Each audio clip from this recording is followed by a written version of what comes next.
Hello, everyone. My name is Ibrahim, My name is Willy Leung. and welcome to our presentation. So, our notebook is titled The Analysis of Cars in 2022.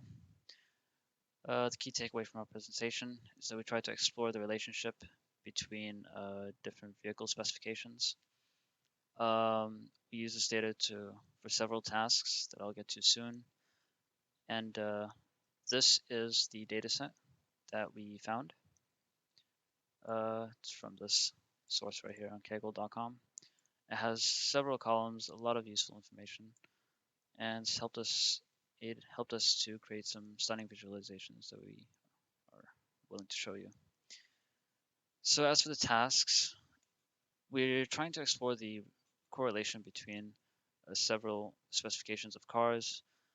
Um, some of these include the horsepower, torque, body type, fuel type, stuff like that.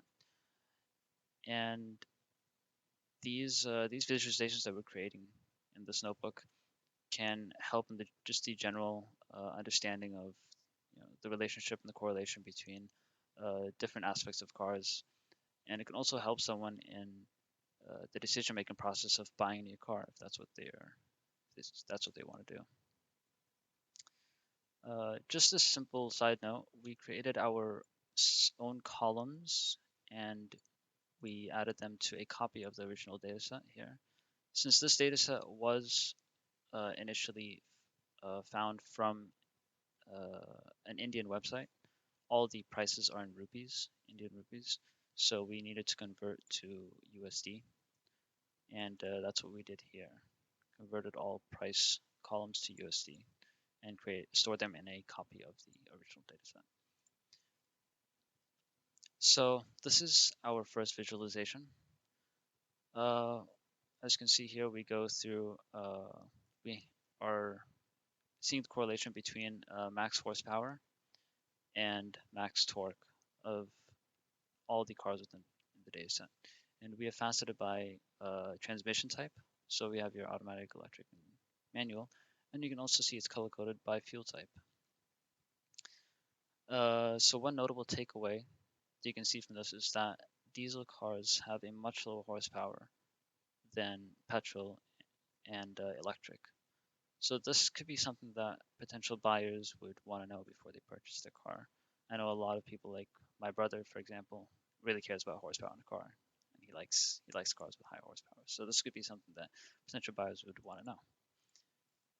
And I will transfer it over to Willy, who will explain the rest of the visualizations. All right. So for our second plot, we plotted the body type of the vehicles against their horsepowers. So right here on the left axis, we have the body type of the vehicles, their chassis type, and then you can see we sorted it by descending. So wagon and coues and convertibles, they typically have higher horsepowers according to the data set we're using.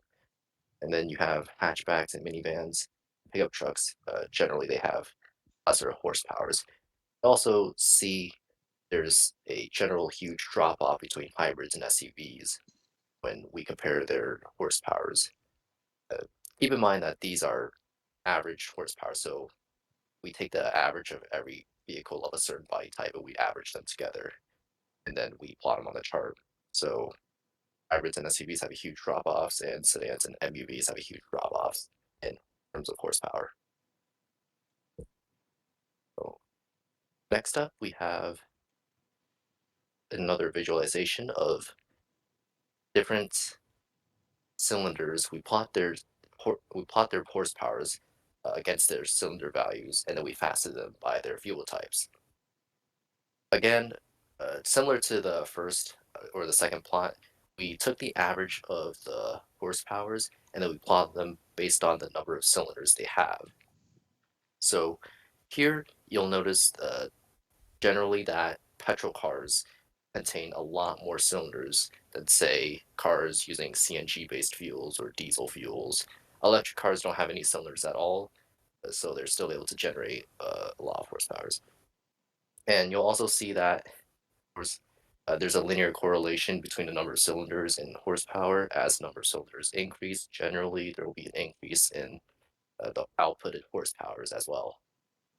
you can also compare the horsepowers outputted by the by vehicles using the same number of cylinders, just using different fuel types as well. So you could see CNG vehicles might not output as much horsepower as compared to petrol vehicles using the same number of cylinders.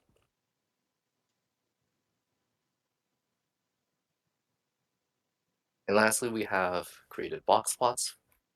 So we want to see the pricings of vehicles of certain body types, their chassis. So we created two box plots, one for the starting price and one for the ending price. Starting price is just how the vehicles are presented as. It's their initial starting price, and then after bargaining, then we present their ending price. So here you'll notice that there's a lot of outliers in the box plot. We created a set domain which did cut off a lot of the higher valued outliers. So I just want to be clear on that. So you'll see that generally there's a lot of a wide range for different cars, convertibles and coups especially. You have a huge range with them. But when you get to vehicles like minivans and wagons, hybrids as well, there's a very narrow range for starting prices. So if we scroll down, you'll see the hotspots for our ending prices. Uh, Generally, there's not a lot of changes made here, or not a lot of changes visible between the ending median prices and the starting median prices. Uh, but however, there is some changes where certain vehicles, such as wagons, they have an increase in their median prices as they rose from $200,000 to above $300,000 in the second plot. You can also see the change as well with coups, where they went from a certain small value of median price, and then they had a drastic increase, uh, arriving at their end prices. All right. And for our functions, we created as I explained earlier, we created our own columns that were functions of existing columns in the original dataset. This can be seen up here. Let me show you guys.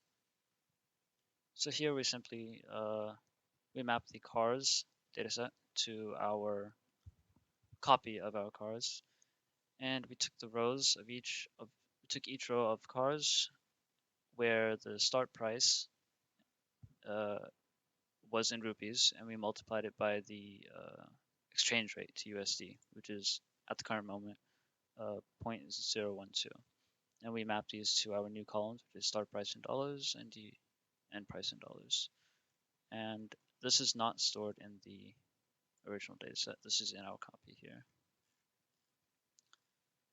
And I will let Willy explain the next one. Right. So for several of our plots, we did a group function where we aggregated them by uh, a certain parameter. And in these cases, we aggregated them by their average values, their means.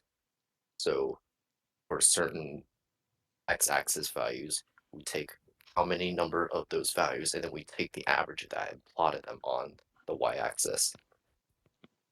So for example, with the colored bar charts, we took the values of the number of cylinders, not the number of cylinders. We took the values of horsepower based on their number of cylinders and averaged them for each cylinder.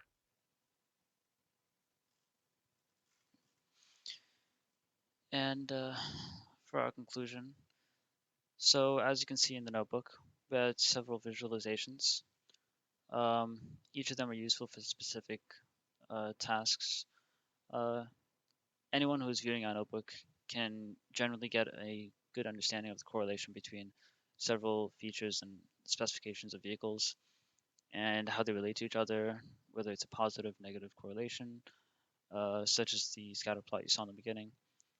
Um, and this can really help with someone looking to buy a new vehicle. So they can see what type of specifications they want in their car, and they can compare prices and all that here. Although there's no specific model stated, they can use this as a benchmark for their uh, buying process. Thank you very much.